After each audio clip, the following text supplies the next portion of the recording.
సంక్రాంతి వచ్చిందంటే గోదావరి జిల్లాల్లో పందెం కోళ్ల మధ్య ఎంత పోటీ ఉంటుందో తెలుగు రాష్ట్రాల్లో సినిమా హీరోల మధ్య కూడా అంతే పోటీ ఉంటుంది.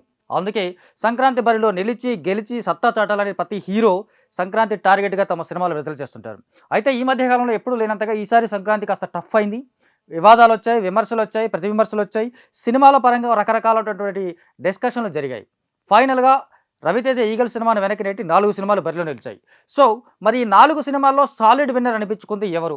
బాక్స్ ఆఫీస్ బరిలో యునానిమస్గా సూపర్ హిట్ టాక్ తెచ్చుకున్నది ఎవరు? అంచనాలను అందుకున్నది ఎవరు? అందుకోలేకపోయింది ఎవరు? అంచనాలను మించి ఆకట్టుకున్నది ఎవరు? అస్సలు అంచనాలని రీచ్ కాలేకపోయింది ఎవరు అనేది స్పెషల్గా చూద్దాం.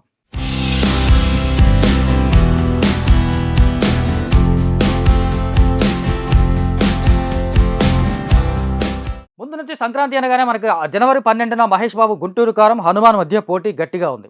ఈ 2 సినిమాలకు సంబంధించి అనేక వాదోపవాదాలు విన్నాం, విమర్శలు విన్నాం, ప్రతి విమర్శలు విన్నాం, కొన్ని కామెంట్లు విన్నాం. ప్రేక్షకుల నుంచి కూడా అనుకోకుండా ఊహించని రీతిలో హనుమాన్ మీద ఒక సింపతి అనేది క్రియేట్ అయింది. అది ఆ సినిమాకి ప్రమోషనల్గా కూడా చాలా ప్లస్ అయిపోయింది. పైగా ఇప్పుడు రామ జన్మభూమిలో రామ మందిరం అనే నిర్మాణం జరుగుతున్న నేపథ్యంలో హనుమాన్ సినిమాని ఆపుతున్నారని ఒక వర్గం ప్రేక్షకులు కూడా దీన్ని పూర్తిగా ఓన్ చేసుకోవడం, అవతల సినిమా మీద రకరకాలైనటువంటి కామెంట్స్ చేయడం కూడా ఒకటి చూసాం. అయినప్పటికీ ఏదైనా కంటెంటే డిసైడ్ చేస్తుంది బాక్స్ ఆఫీస్ దగ్గర. రిలీజ్ అయ్యేంత వరకే సమస్య, కానీ రిలీజ్ అయిన తర్వాత డిసైడ్ చేసేది కంటెంట్. అలా చూసుకుంటే సంక్రాంతి బరిలో మొదటి రోజు వచ్చినటువంటి జనవరి 12న వచ్చినటువంటి హనుమాన్ వర్సెస్ గుంటూరు కారంలో సాలిడ్గా విన్నర్ అనిపించుకుంది హనుమాన్. గుంటూరు కారంకు సంబంధించి అంచనాలు భారీగా ఉన్నాయి అని చెప్పలేము. కాకపోతే సినిమా రిలీజ్ ముందు వరకు కొంతవరకు ఎక్స్పెక్టేషన్స్ పెంచగలిగారు. మహేష్ బాబు త్రివిక్రమ్ కాంబినేషన్లో 13 ఏళ్ల తర్వాత వస్తున్న సినిమా కాబట్టి ఖచ్చితంగా ఆకట్టుకుంటుందనే చాలామంది భావించారు. అందుకు తగ్గట్టుగానే సినిమాకి హైప్ వచ్చింది. సూపర్ స్టార్ కాబట్టి అర్ధరాత్రి నుంచే షోస్ మొదలుపెట్టారు. టికెట్ రేట్లు కూడా భారీగా పెంచారు. మొదటి వారం మల్టీప్లెక్స్లో 450 రూపాయలు, సింగిల్ స్క్రీన్లో 250 రూపాయలు అంటూ దారుణంగా టికెట్ రేట్లు కూడా పెంచారు. అయినప్పటికీ కూడా ఈ సినిమాకి ప్రొడ్యూసర్ దిల్ రాజే చెప్పినట్టుగా మిడ్ నైట్ షోస్ నుంచి మిక్స్డ్ టాక్ మొదలైంది. మిడ్ నైట్ షోస్లో కానీ ఎర్లీ మార్నింగ్ షోస్లో కానీ మ్యాక్సిమం చూసేది అభిమానులే ఉంటారు. వాళ్ళ నుంచే సరైనటువంటి స్పందన ఈ సినిమాకి రాలేదనేది వాస్తవం. దానికి సంబంధించినటువంటి అనేక పబ్లిక్ టాక్స్, పబ్లిక్ బైస్లో కూడా జనాలు చూశారు, ప్రేక్షకులు కూడా చూస్తూనే ఉంటారు. సో కంటెంట్ పరంగా చూసుకుంటే గుంటూరు కారం పూర్తిగా తేలిపోయింది. ఇది త్రివిక్రమ్ మార్క్ సినిమా కాదు, త్రివిక్రమ్ మార్క్ అనేది ఈ సినిమాలో ఎక్కడా కనిపించలేదు అని ప్రతి ఒక్కళ్ళు చెప్పుకున్నారు. అంచేత గుంటూరు కారం అర్ధరాత్రి షోస్ నుంచే ఆల్మోస్ట్ కష్టమైన టాక్ తెచ్చుకుంది. ఆ టాక్తోనే రన్ అవుతోంది. ఇక గుంటూరు కారంతో పాటుగా విడుదలైనటువంటి హనుమాన్కి ప్రీమియర్స్ కూడా చాలా అద్భుతమైనటువంటి స్పందన వచ్చింది. ముందే చెప్పుకున్నట్టుగా ఈ సినిమా మీద సింపతి ఒకటి, లేదా ఇప్పుడున్నటువంటి కంట్రీ మూడ్ని బట్టి కూడా చూసుకుంటే ప్రీమియర్స్కి అద్భుతమైన స్పందన వచ్చింది. ప్రీమియర్ షోస్ కూడా చాలామంది చూసుకున్నారు. థియేటర్స్ దగ్గర కూడా టికెట్స్ దొరక చాలామంది ఇబ్బంది పడ్డారు. సో గుంటూరు కారంకి పూర్తి భిన్నంగా హనుమాన్కి సంబంధించి ప్రీమియర్స్ నుంచే సూపర్ హిట్ అనే టాక్ వచ్చింది. ఇది ఆ సినిమాకి నెక్స్ట్ డేకి మరింత బూస్టప్ అయింది. నిజంగా చెప్పాలంటే హనుమాన్ సంబంధించి ఒక చిన్న కథ. అప్పుడెప్పుడో కృష్ణవంశీ తీసినటువంటి శ్రీయాంజనేయం కంటెంట్కే దాకా కాస్త అటుగా మార్చారు. కాకపోతే చివరి 20 నిమిషాలు కానీ విజువల్ ఎఫెక్ట్స్, గ్రాఫిక్స్ ఎక్స్ట్రాడినరీగా ఉండడం, హనుమంతుడి క్యారెక్టర్ ఇంటర్నల్గా మనకి డైరెక్ట్గా కనిపించకపోయినా తేజ సజ్జా అనే ఒక చిన్న హీరో చేస్తున్న ఫైట్స్ వెనక హనుమంతుడు ఉన్నాడు అనే ఒక ఇంపాక్ట్ క్రియేట్ చేయడంలో దర్శకుడు సూపర్ సక్సెస్ అయ్యాడు. అదే ఈ సినిమా విజయానికి కారణమైంది. కంటెంట్ పెద్ద గొప్ప కంటెంట్, బలమైన కథ అని చెప్పలేం, కానీ కథనం పరంగా చూసుకుంటే ఎక్కడా బోరు కొట్టకుండా ఆకట్టుకునేలా రూపొందించడం, అలాగే చివరి 20 నిమిషాల తర్వాత మళ్ళీ సీక్వెల్ ఉందని చెప్పడానికి ఒక లీడ్ ఇవ్వడం, ఆ లీడ్ కూడా మన భారతదేశానికి సంబంధించిన పురాణాలు, ఇతిహాసాల నేపథ్యంలోనే ఉంటాయి అని చెప్పడం ఈ సినిమాకి మరింత ఎసెట్ అయింది. అందుకే రిలీజ్ రోజు నుంచే ప్రీమియర్స్ ద్వారా వచ్చినటువంటి మౌత్ టాక్ హెవీగా ఇదవ్వడం, దాని ద్వారా నెక్స్ట్ ఫస్ట్ డే నుంచే 12వ తారీఖు నుంచే అన్ని థియేటర్స్ హౌస్ఫుల్ అవ్వడం, ఇప్పటికీ చాలా థియేటర్స్ అన్ని హౌస్ఫుల్గా రన్ అవుతూనే ఉన్నాయి. అలా చూసుకుంటే గుంటూరు కారం వర్సెస్ హనుమాన్ అన్నప్పుడు హనుమాన్ వన్ సైడ్ అన్నట్టుగా గుంటూరు కారం మీద అప్పర్ హ్యాండ్ సాధించింది. కాకపోతే గుంటూరు కారంకి టికెట్ రేట్ల ప్రభావం కావచ్చు, మహేష్ అనే స్టార్డమ్ అనే ప్రభావం కావచ్చు, మొదటి రోజు హయ్యెస్ట్ కలెక్షన్స్ వచ్చాయి. అది కొంత విశేషంగానే చెప్పాలి. ఇక నెక్స్ట్ విడుదలైనటువంటి వెంకటేష్ సైంధవ్ సినిమా 13వ తారీఖు వచ్చింది.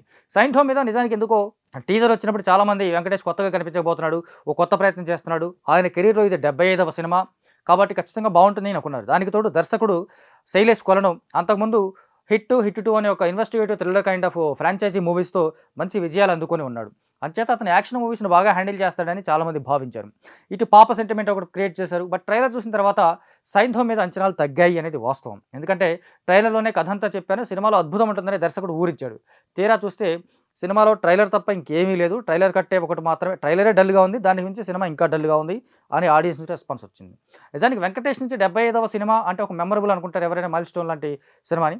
ఆ రకంగా చూసుకున్నట్టయితే వెంకటేష్ లాంటి హీరో చేయాల్సినటువంటి కథ కాదు ఇది అని చాలామంది ఖచ్చితంగా చెప్తున్నారు. ఎందుకంటే అటు పాప సెంటిమెంట్ వర్కౌట్ అవ్వలేదు, ఇటు గ్యాంగ్స్టర్ మాఫియా కైండ్ ఆఫ్ ఇది వర్కౌట్ అవ్వలేదు, వెంకటేష్ ఇమేజ్‌కి సంబంధించినటువంటి కంటెంటు లేదు.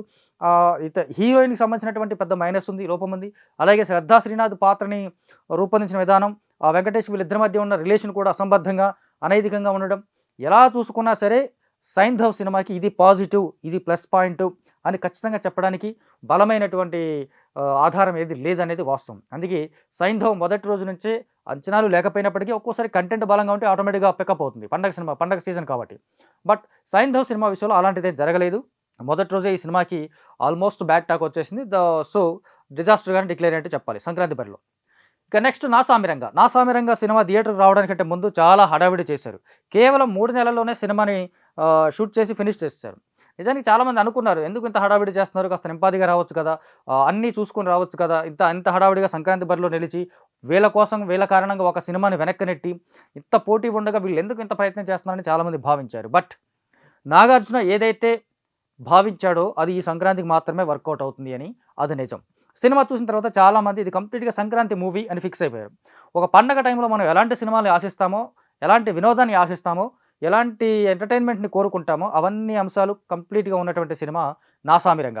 చూసుకుంటే మనకు పండగ ఫ్లేవర్ కంప్లీట్‌గా సంక్రాంతి అనేది ఆంధ్రాలో ఆఫ్‌కోర్స్ ఎక్కడైనా బాగానే చేస్తుంటారు. కాకపోతే కొంచెం ఆంధ్ర ప్రాంతంలో విపరీతంగా చేస్తారు. దానికి సంబంధించి ఆ ఫ్లేవర్ వాళ్ళకి ఎక్కువగా ఉంటుంది కాబట్టి ఆ నేపథ్యాన్ని తీసుకోవడం 'నా సామిరంగ'కు మరింత ప్లస్ అయింది. కోడి పందాలు లేవు కానీ దానికి సంబంధించిన ఆ కాలంలో ఇది 1963లో మొదలై 88 వరకు కొనసాగుతూ 88లో జరుగుతున్నటువంటి కథగా మనకు కనిపిస్తూ ఉంటుంది. సో ఆ కాలం నాటి యాంబియన్స్‌ని రీక్రియేట్ చేయడంలో కూడా డైరెక్టర్ మంచి సక్సెస్ అయ్యాడు. కోడి పందాలు లాంటివి లేకపోయినా ఆ కాలంలో ప్రజలు ఏదైతే కొంచెం ప్రభల తీర్థం ఈ కైండ్ ఆఫ్ వాతావరణంలో ఉన్నారో వాటి మధ్య ఉండేటువంటి పోటీని రీక్రియేట్ చేయగలిగాడు. అది ఆ నేపథ్యంగా కథ నడవకపోయినా సరే చివరికి ఇంటర్నల్‌గా అదొక పాయింట్‌గా వెళ్తూ అది కూడా అక్కడి ప్రేక్షకుల్ని మరింత ఆకట్టుకునే అవకాశాలున్నాయి. ఇక పండగ టైం కాబట్టి చూసుకుంటే భోగి రోజు మనం ఒక చలిమంటలు వేసుకుంటాం. అలా ఆ భోగి నాటి చలిమంటల్లాగా ఉండేటువంటి చలిమంటలో ఉండేటువంటి వెచ్చదనం లాంటి ఒక మంచి ప్రేమ కథ ఉంది. సంక్రాంతి రోజు సరదాగా సాగిపోయేటువంటి ఎంటర్‌టైన్‌మెంట్ కావాలంటే ఎంటర్‌టైన్‌మెంట్ ఉంది. అలాగే కనుమ రోజు చాలా అక్కడ ఆంధ్ర ప్రాంతంలో కనుమ రోజు నాన్ వెజ్ తింటారు. సో ఆ kind of masala kind of action episodes కూడా ఈ సినిమాలో కంప్లీట్‌గా ఉన్నాయి. నాగార్జున, అల్లరి నరేష్, రాజ్ తరుణ్, అషికా రంగనాథ్, రుక్సర్ తిల్లాన్, మిర్నా మీనన్ ఇలా ప్రధాన పాత్రలో నటించినటువంటి ఈ సినిమాలో నాగార్జున, అషికా రంగనాథ్ మధ్య వచ్చేటటువంటి లవ్ ట్రాక్ చాలా రోజుల తర్వాత చాలా మెచ్యూర్డ్‌గా కనిపించింది. ఆయన ఇమేజ్‌కి, వయసుకి కరెక్ట్‌గా సరిపోయేలాగా ఆ కథనం కనిపిస్తోంది. కొన్ని మైనస్‌లు ఉన్నప్పటికీ, లూప్ హోల్స్ ఉన్నప్పటికీ, సినిమా చూస్తున్నప్పుడు మరికొన్ని సినిమాలు గుర్తొస్తున్నప్పటికీ కూడా చూస్తున్నంతసేపు కంప్లీట్‌గా ఎంటర్‌టైన్ చేయగలిగింది 'నా సామిరంగ'. అందుకే పైగా పండగ ఫ్లేవర్ ఉన్న సినిమా కాబట్టి సంక్రాంతికి ఖచ్చితంగా ఒక మంచి చాయిస్‌గా ప్రేక్షకులు 'నా సామిరంగ' అని ఫిక్స్ అయ్యారు, డిసైడ్ చేశారు. సో ఈ 4 సినిమాల్లో ప్రధానంగా చూసుకుంటే 'హనుమాన్' అనేది సాలిడ్‌గా, యునానిమస్‌గా అన్ని వర్గాల ప్రేక్షకుల నుంచి సూపర్ హిట్ అనే టాక్ తెచ్చుకుంది. కొన్ని ఆ సినిమాలో కూడా చెప్పినట్టుగా కథ ఎలా ఉన్నా కథనం పరంగా దర్శకుడు ప్రశాంత్ వర్మ ఆకట్టుకున్నాడు, మెప్పించాడు.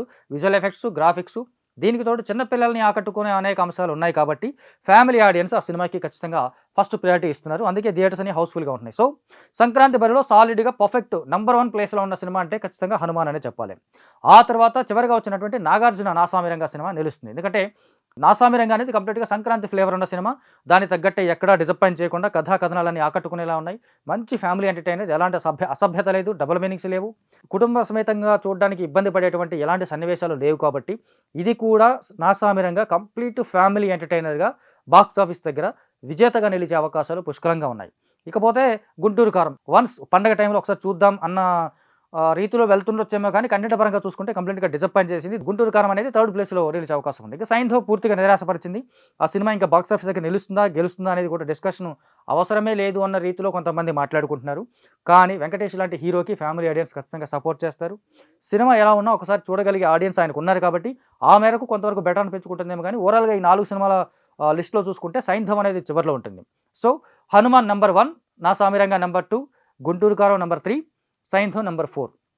ఇది సంక్రాంతికి సంబంధించినటువంటి రిలీజ్ అయిన సినిమాలకు సంబంధించినటువంటి రిజల్ట్. మరి సాలిడ్ విన్నర్ ఎవరనేది తెలిపినట్టే కదా.